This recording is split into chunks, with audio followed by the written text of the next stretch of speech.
السلام علیکم ورحمۃ اللہ وبرکاتہ۔ الحمدللہ رب العالمین والصلاة والسلام علی سید الانبیاء والمرسلین، اما بعد۔ معزز سامعین و سامعات، عزیز طلبہ اور طالبات، 40 نویہ کی آج 9ویں نشست ہے، اور انشاءاللہ آج کی اس نشست میں 22ویں اور 23ویں حدیث آپ کے سامنے پیش کرنے کی کوشش کروں گا۔ اللہ رب العزت سے دعا ہے اللہ تعالی ہمیں کہنے اور آپ کو سننے اور ہم تمام کو اس پر عمل کرنے کی توفیق عطا فرمائے۔ سب سے پہلی حدیث جو ہے وہ اس طرح سے ہے، عن ابی عبداللہ جابر بن عبداللہ الانصاری رضی اللہ تعالی عنہما ان رجلا سأل رسول الله صلى الله عليه وسلم فقال أرأيت إذا صليت المكتوبات وصمت رمضان وأحللت الحلال وحرمت الحرام ولم أزد على ذلك الشيء أدخل الجنة؟ قال نعم، رواه مسلم۔ صحیح مسلم کی روایت ہے، اس کے راوی حضرت جابر بن عبداللہ رضی اللہ تعالی عنہ ہے۔ روایت کرتے ہیں کہ ایک شخص نے نبی کریم صلی اللہ علیہ وسلم سے دریافت کیا، سوال کیا کہ آپ مجھے بتائیے کہ اگر میں فرض نماز کو ادا کروں اور رمضان کا روزہ رکھوں اور حلال کو حلال سمجھوں اور حرام کو حرام سمجھوں اور اس پر کچھ اضافہ نہ کروں، یعنی اسی طرح سے میں کروں، تو کیا میں جنت میں داخل ہو جاؤں گا؟ اللہ کے رسول صلی اللہ علیہ وسلم نے جواب دیا، ہاں، اگر تم اتنا کرتے ہو جتنا تم نے بیان کیا ہے تو تم جنت میں داخل ہو جاؤ گے۔ اس حدیث کے راوی جو ہیں جابر بن عبداللہ رضی اللہ تعالیٰ عنہما، ان کی کنیت ابو عبداللہ ہے۔ انصار کے قبیلے سے ان کا تعلق تھا، ایک قبیلہ تھا، اسی لیے انصاری سلمی کہلائے۔ یہ مشہور اور کبار صحابہ میں ان کا شمار ہوتا ہے۔ آخر عمر میں بصارت سے یعنی بینائی سے محروم ہو گئے تھے۔ سن 74 ہجری میں 94 برس کی عمر میں یعنی عمر پا کر ہی وفات پاتے ہیں۔ کہا جاتا ہے کہ جو ہے یہ مدینہ منورہ میں وفات پانے والے سب سے آخری صحابی ہے۔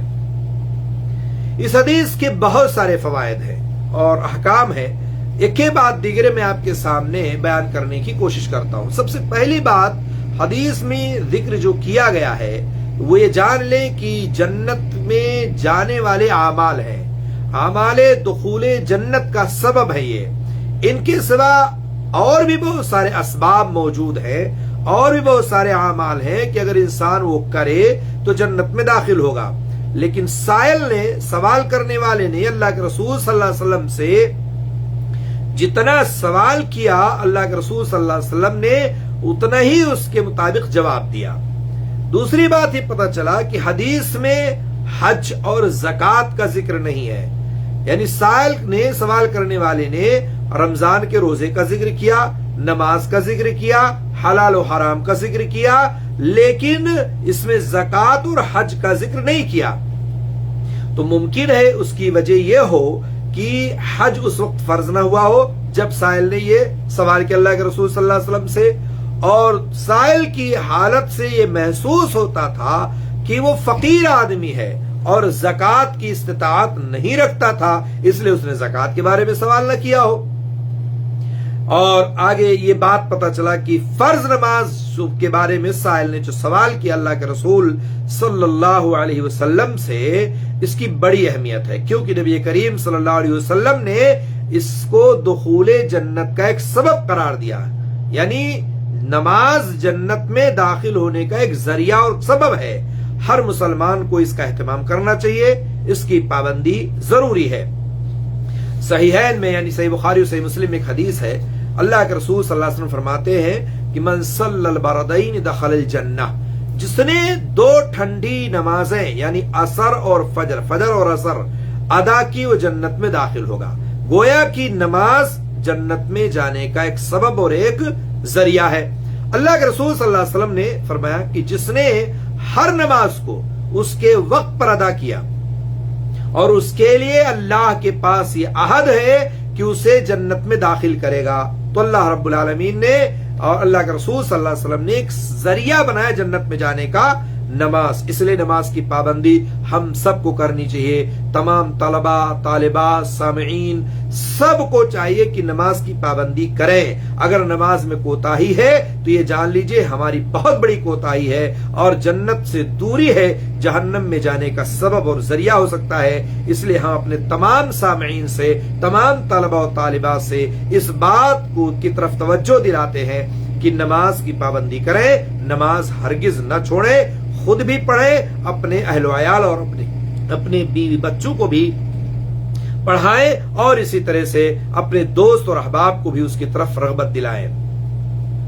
صحابی نے سوال کیا، کہا کہ رمضان کے تعلق سے اگر میں روزہ رکھوں، یعنی رمضان کا روزہ بھی جنت میں داخلے کا ایک سبب اور ایک ذریعہ ہے۔ حدیث قدسی میں ہے کہ اللہ رب العالمین نے فرمایا ہے کہ بندہ کا ہر عمل خود اس کے لیے ہوتا ہے، ہر نیکی کا 10 گنا ثواب ہوتا ہے سوائے رمضان کے روزے کے، یعنی اللہ تعالیٰ نے فرمایا کہ الصوم لی وانا اجزی بہ، بندہ جو ہے وہ روزہ میرے لیے رکھتا ہے اور میں اس کو اس کا بدلہ دوں گا۔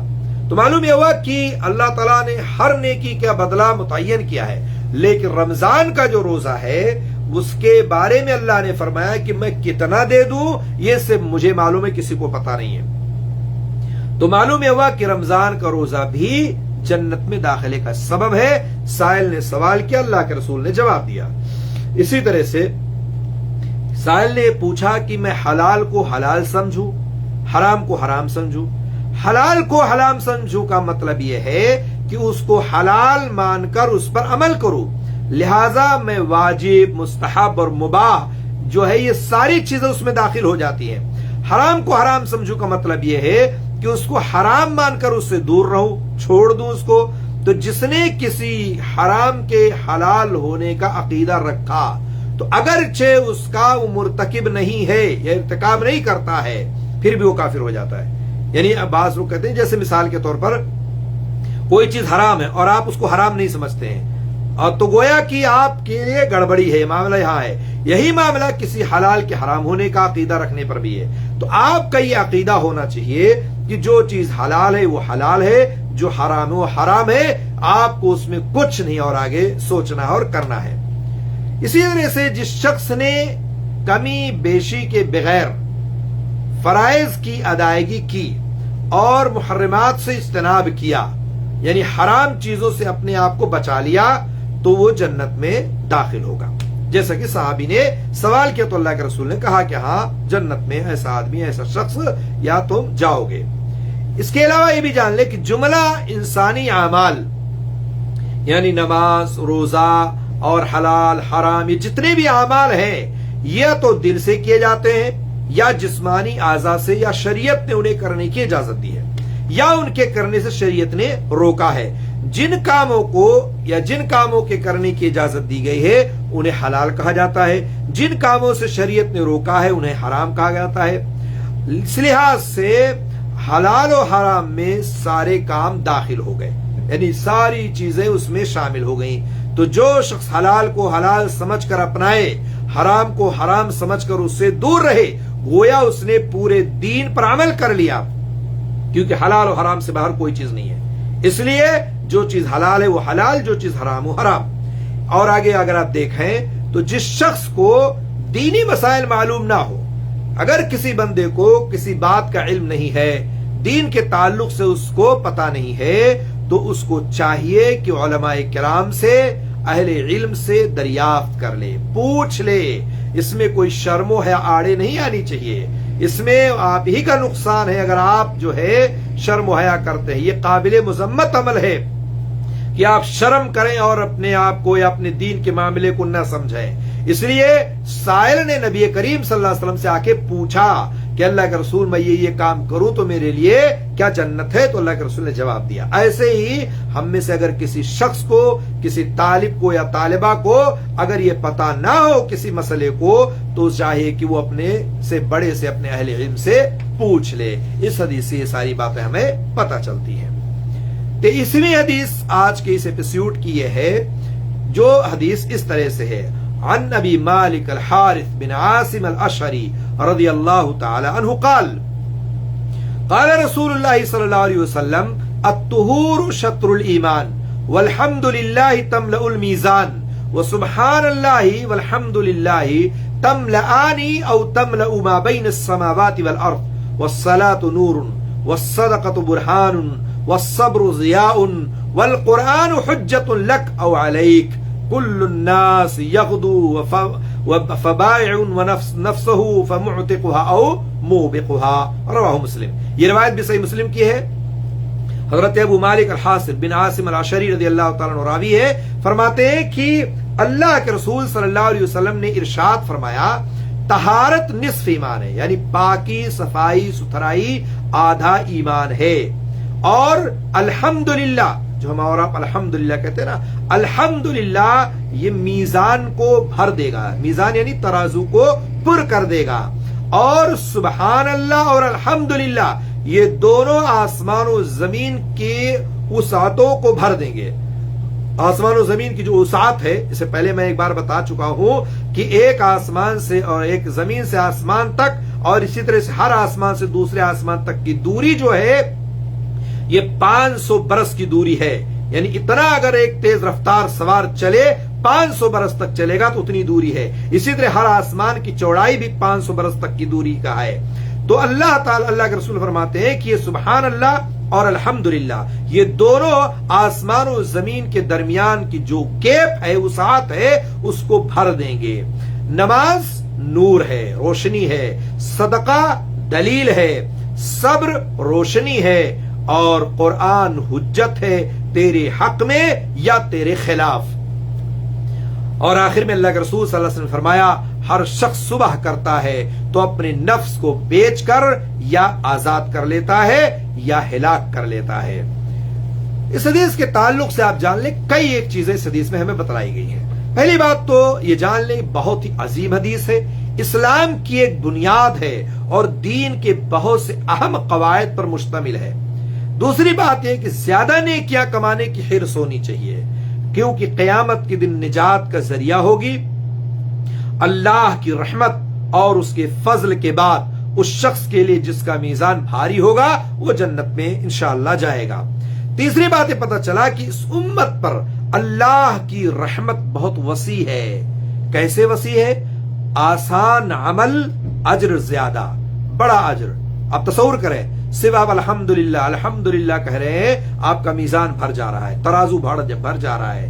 آپ کہتے سبحان اللہ الحمدللہ، آسمان و زمین کے بیچ کے سارے گیپ بھر دیے جاتے ہیں، نیکیوں سے تمام وسعتوں کو مکمل کر دیا جاتا ہے. تو کم عمل یعنی آسان عمل اور عمل جو ہے اجر زیادہ ہے اس امت پر. یہ اللہ کی رحمت ہے اس امت پر. اس کے علاوہ بہت ساری ایسے آسان اور مختصر عمل ہے کہ اگر اس کو انسان کرتا ہے تو یہ جان لیجئے کہ اس کے لیے بہت بڑے بڑے اجر ہیں. چوتھی بات یہ پتہ چلا کہ طہارت کی بڑی فضیلت ہے. اللہ کے رسول نے کہا طہور شطر الایمان، پاکی صفائی جو ہے آدھا ایمان ہے. اسے نصف ایمان، آدھا ایمان طہارت کو قرار دیا گیا ہے. معلوم یہ ہو کہ شرک و بدعت اور گناہ اور معصیت سے نفس کی پاکی اور غلاظت اور گندگی سے بذریعہ غسل، بذریعہ وضو، جس کی پاکی یعنی قلبی اور جسمانی دونوں قسم کی طہارت حدیث کے مفہوم میں شامل ہے.